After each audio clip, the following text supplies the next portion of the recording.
Bien, sean bienvenidos a esta sesión número 7 de Teoría del Conocimiento o Nociología.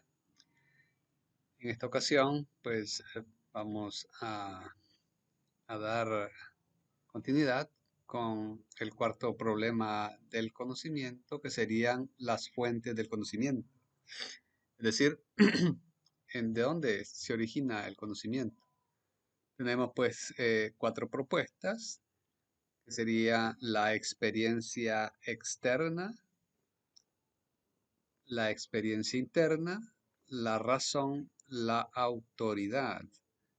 Entonces, para hablar de la experiencia interna, consiste en darnos cuenta de lo que pasa en nuestra interioridad. Lo primero que nos damos cuenta es de nuestro yo, sujeto de todos los hechos que nos atribuimos, y también se llama la conciencia psicológica.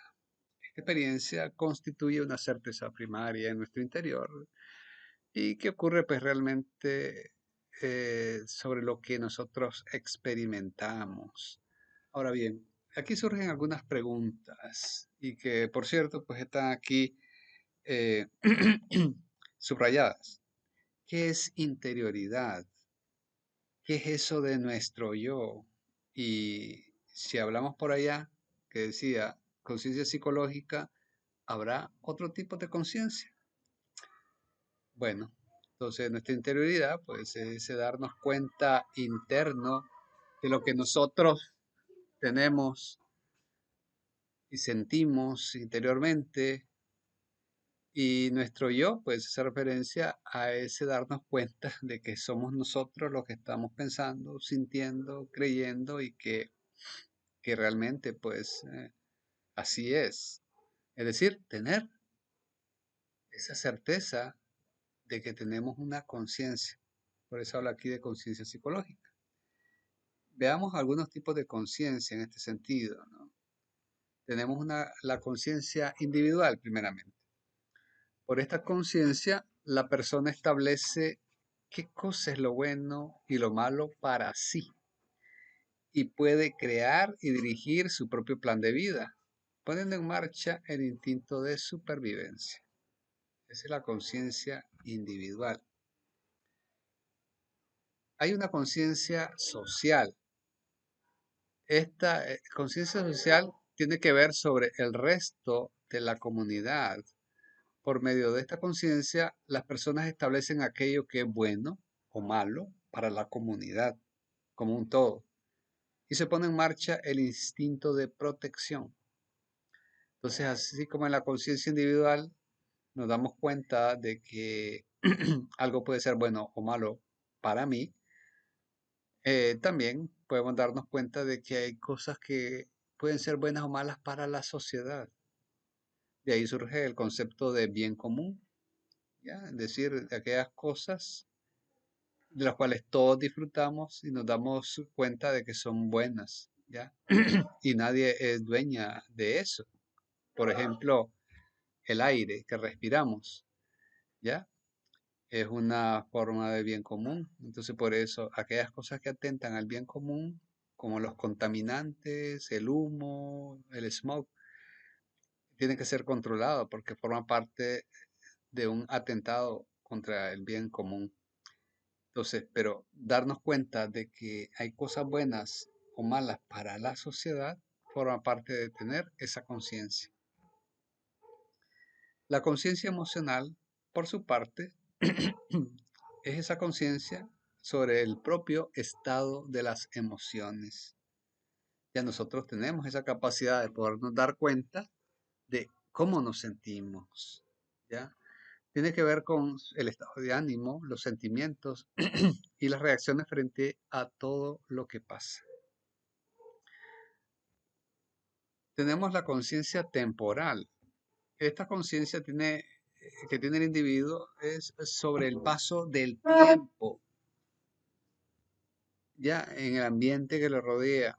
Por medio de esta conciencia se distingue lo que es bueno o malo con respecto al futuro, ¿ya? Si se ejerce correctamente, algunos la conocen como inteligencia racional, ¿verdad? Tener inteligencia racional, dar cuenta de que Hay cosas que no se pueden pensar solamente para lo inmediato, ¿ya? Para hoy, sino que también tenemos que prever para el futuro. La conciencia psicológica es la conciencia que tiene el individuo sobre su propia presencia, de los hechos y objetos que se ubican fuera de su propio yo y la reflexión de los actos propios. Ya es darse cuenta de la propia presencia, de los propios pensamientos y de las acciones que se están acometiendo. Ya una persona que está limitada mentalmente, tal vez por esquizofrenia, no tiene conciencia de sí mismo, de sus acciones, de las cosas que le rodean, y por el contrario, mira otras cosas, mira otros objetos, mira personas, se mira envuelta en situaciones que no son reales. Y entonces la conciencia psicológica nos hace ver que sí tenemos una realidad y que otros participan también de esa misma realidad de una manera cierta y no ficticia o imaginaria. Y tenemos también la conciencia moral. Esta tiene que ver con reglas y normas morales y éticas. Por medio de esta conciencia, la persona se da cuenta de sí, de la propia conducta moral, ya si es valiosa o no. Gracias a esta conciencia, pues podemos darnos cuenta de que hay actos que son buenos y actos que no son buenos. ¿Ya? Podemos darnos cuenta del error, de las fallas y de qué cosas pueden ser ciertas o no. Sobre estos temas de certeza y el error, lo vamos a abordar en la siguiente sesión. Bien, una segunda fuente de conocimiento es la experiencia externa. Es todo conocimiento o experiencia que obtenemos por nuestros sentidos. Es cierto que a veces un sentido puede fallar, pero con el auxilio de los demás sentidos vamos a lograr corregir y alcanzar la verdad. Por ejemplo, para saber si una olla de agua está caliente o muy caliente, pues no es necesario simplemente ver si el termómetro marca tantos grados, sino que a través de varios sentidos nos damos cuenta, ¿no? Por el tacto, si tocamos, se ve que nos quemamos. Por la vista, podemos ver que ya está echando burbujas el agua. También podemos ver humo que sale. Podemos también por el olfato también sentir, ¿no? El vapor u otras maneras también de experimentarlo, la sensación de calor que emite, ¿no? A través de la piel, ya, o incluso hasta podemos oír, a veces cuando ya las burbujas están haciendo ruido, ¿no? De que está muy hirviendo el agua. Entonces, los sentidos pues nos proporcionan una cierta certeza de las cosas que están ocurriendo a nuestro alrededor. El hecho de que los sentidos son medios eficaces para alcanzar la verdad lo demuestran las personas que carecen de algunos de ellos, ya porque hay personas que han perdido algunos de los sentidos o se les ha minimizado, ya pues, así, personas que no pueden ver o que no pueden oír, pero otros de los sentidos se les desarrollan más. ¿Ya? Entonces una persona que no puede ver posiblemente desarrolla el olfato o el oído de una manera más aguda. Es también cierto que la experiencia de los sentidos la tenemos en común con los animales, los cuales gozan de unos sentidos a veces mucho más desarrollados que los nuestros. Así podemos encontrar, ¿no? Los perros, por ejemplo, el sentido del olfato de ellos es 20 veces superior al nuestro. O hay la vista, por ejemplo, en las palomas, ya es muy superior. Pueden ver y distinguir a larga distancia objetos pequeños.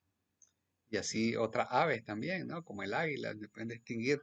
Y por eso desde lejos pueden cazar a sus presas. Aquí nos surgen otras preguntas. ¿Qué cosa es sentido? Ya que estamos hablando de ellos. Y también, ¿Cuántos sentidos tenemos? ¿Ya? Algunos dicen que tenemos pues solo 5 sentidos, otros dicen que tenemos un poco más. Veamos algo al respecto. Algunos de los sentidos. Tenemos el sentido de la vista, ya para distinguir la luz, los colores, las formas. Tenemos el sentido del oído, pues, para distinguir lógicamente pues, los sonidos. Tenemos el olfato para distinguir los olores o captar los olores. Tenemos el gusto para captar los sabores, ¿no? ¿Cuáles? Pues dulce, salado, agrio, amargo, simple. Y dígase lo mismo también de los olores y también de los sonidos. Hay distintos tipos de intensidades, ¿no? Algunos son soportables para el oído humano, otros no. Y algunos son imperceptibles para el oído humano. El tacto, ¿ya? Es para la captación de distintos tipos de superficies, ¿no? Y también para saber cómo está, ¿no? La temperatura también de esas superficies o la rugosidad de las superficies. Tenemos aquí los otros tipos de sentidos también. Uno le llaman la nocicepción. Esa nocicepción es el sentido del dolor. ¿Ya? Entonces podemos experimentar el dolor. Entonces esa sensación que sentimos de dolor, ya, ese sentido se le llama nocicepción. Ya, interesante, ¿no? Tenemos también una mecanorrecepción, también llamada propiocepción o equilibriocepción y también kinestesia. Es ese darnos cuenta o tener esa sensación del equilibrio. Es un sentido, el sentido del equilibrio. Cuando la persona a veces pierde el sentido del equilibrio porque tiene alguna afectación, un mareo, ya entonces se ve afectado ese sentido de la mecanorrecepción. Y también, pues, ¿no? Podemos equilibrarnos no solamente estando de pie, también nuestras manos, distintas formas del cuerpo. Entonces, hay personas que tienen muy desarrollada la mecanorrecepción, ¿ya? Y pueden dar volteretas y sin lastimarse. O pueden pararse, o no pararse, ponerse en dos manos, por ejemplo, o en una sola mano, y el cuerpo ahí equilibrado, ¿no? Entonces, son personas que han desarrollado mucho ese sentido. Tenemos también la termocepción. Esta tiene que ver con esa sensación del frío y del calor. Entonces ese es un sentido que nos avisa si está haciendo calor o si está haciendo frío. Ya se parece que va muy acompañado del sentido del tacto, ¿no? Que nos ayuda a sentir las temperaturas. Pero nuestro cuerpo en sí puede experimentar, ¿no? Frío o calor de manera así completa, no solamente nuestras manos. Y también tenemos el sentido de interocepción, que tiene que ver con la presión arterial, el contenido de oxígeno en la sangre, el nivel de glucosa en la sangre e inflamación de los pulmones. Bien, y así pueden haber otros sentidos más también. Va a depender de qué otros investigadores pues nos hacen saber. Pero al menos aquí tenemos pues algunos de los ya 5 ya conocidos, más algunos más. Bien. Entonces, eso con respecto pues a los sentidos a propósito de que la experiencia externa la percibimos a través de los sentidos. Y ellos nos proporciona cierta certeza de las cosas que experimentamos. Aquí la palabra clave es esa, ¿no? Certeza. Tener certeza de que sí, eso está ocurriendo, eso está pasando y nos damos cuenta de ello. Una tercera fuente del conocimiento es la razón. La razón nos distingue y nos hace superiores a los animales. Se sirve de los sentidos, elabora los datos recibidos por ellos los generaliza y los abstrae. De allí nace la ciencia, el progreso y el bienestar material del hombre. Una mención especial merece la intuición, ya que es una cualidad propia del entendimiento y consiste en entender inmediatamente algo sin necesidad de razonar. Ya esa es la intuición y tiene que ver pues un acto intelectual del entendimiento que nos hace captar algo, ¿verdad? Así, entenderlo inmediatamente algo sin necesidad de razonarlo, ¿ya? Entonces, igual, no todas las personas tienen bien desarrollada la intuición. Hay personas que tardan en comprender un determinado suceso o las reacciones de otra persona, ya, o falta un poquito de sentido común. Entonces la intuición nos ayuda a darnos cuenta de una serie de situaciones de una manera así inmediata, sin necesidad de llegar a hacer análisis de una situación para darnos cuenta de cuál es el objeto de lo que estaba ocurriendo.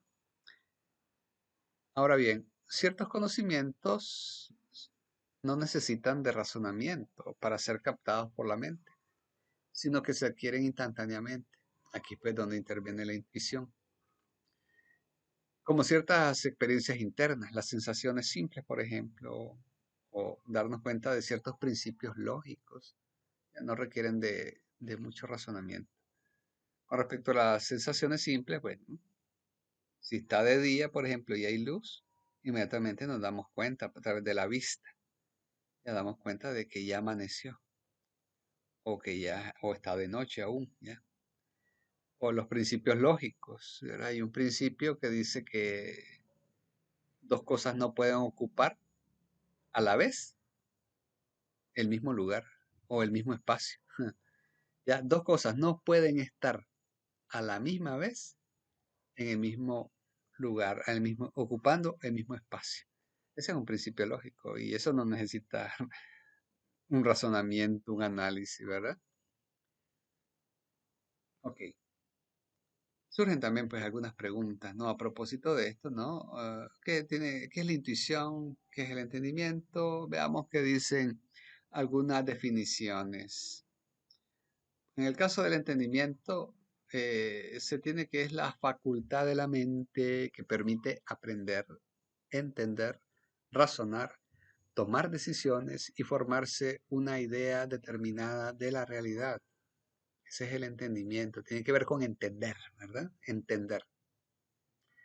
Hay personas que fallan un poco en el entendimiento, ¿no? Les cuesta comprender, aprender ciertas cosas con facilidad, saber tomar decisiones, formarse una idea determinada de la realidad, ¿ya? Sucede una cosa y cuando la cuentan dicen otras cosas, otras cosas que a veces ni pasaron, ¿ok? Y también es una capacidad pues de pensar y obrar con buen juicio, con prudencia, con reflexión, con sensatez y responsabilidad. Ya, ese es el entendimiento. Cuando dicen que una persona es entendida en una materia, ¿no? Quiere decir pues que ha reflexionado sobre ella, ¿no? Y ha hecho un grandes análisis al respecto, de tal manera que la lleva a pensar de manera juiciosa, con sensatez. Bien. Y por otro lado, tenemos la intuición. La intuición es una habilidad para conocer, comprender o percibir algo, pero de manera clara e inmediata, sin intervención de la razón. Es un conocimiento, comprensión o percepción inmediata de algo, ¿ok? Sin la intervención racional. Y es lo que explicábamos hace poquito, cuando decíamos que había cosas que las podíamos captar y entender inmediatamente sin necesidad de hacer reflexiones al respecto. Bien. Con respecto de la razón, muchísimos conocimientos que poseemos nos han llegado a través de la comunicación también de personas que saben más sobre ciertos temas que dominan mejor. Estas personas tienen la autoridad científica y lo que divulgan o enseñan merecen toda nuestra adhesión. Y esto tiene que ver entonces con la autoridad como otra fuente de certeza del conocimiento. Ya, en consecuencia de esta autoridad, ya que la otra fuente, una autoridad científica, es la fe en la palabra ajena. Ya podemos tener fe en alguien, en lo que dijo. Pues si es una autoridad que lo dice, pues nos adherimos a lo que ha dicho. Ya, de tal manera pues que luego lo podemos comprobar. De esa comprobación, pues, surge la autoridad científica. La teología, por ejemplo, también se sirve de esto, de la autoridad, y señala como consecuencia natural lo razonable que es prestar fe a la palabra de Dios. Ya, es decir, si es tan razonable y por demás común prestar fe a la palabra de un hombre, pues sería más razonable prestar fe a lo que Dios ha dicho, puesto que Él no se equivoca, porque es Dios, y tampoco nos engaña, porque no tiene necesidad de hacerlo. Por eso es que lo que Dios dice es de evidencia extrínseca, ¿verdad? Es decir, viene de fuera, extrínseco. Lo único que habría que probar sería que lo que se dice proviene efectivamente de Dios. Ya, ese es lo que hay que probar. Todo lo que Dios dice es verdadero y es bueno. Lo que tenemos que probar es que lo que estamos recibiendo como proveniente de Dios realmente viene de Él. ¿Ya? Eso es lo único que hay que probar. Dios mismo también pone pruebas irrefutables para demostrar que sus palabras son auténticas. Estas pruebas son las profecías y los milagros, que son hechos físicamente comprobables, pero contrarias y superiores a las leyes naturales, es decir, las leyes que experimentamos naturalmente todos los días. ¿Ya? Cuando algo se escapa de esas leyes, ya lo podemos comprender como un milagro. O bien también son las profecías, ¿no? Que se van cumpliendo. ¿Ya? Una profecía es algo que se ha declarado sobre algún hecho que va a ocurrir.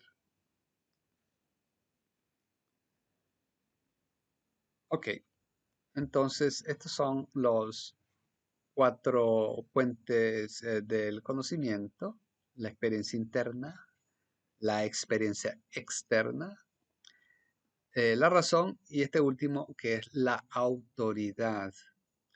Ahora bien, para esta semana entonces, el profesor va a enviar una autoevaluación formativa en línea sobre este cuarto problema del conocimiento. Entonces, la recomendación pues es que tengamos visto nuevamente este video, porque sobre él pues seguramente van a tener que resolver la autoevaluación y también el documento de nociología, ver el capitulito que tiene que ver con el cuarto problema del conocimiento. Bien, entonces nos veremos en la próxima sesión y durante esta semana esperar pues la autoevaluación formativa que le llegará. Por el momento entonces nos vemos en la próxima sesión.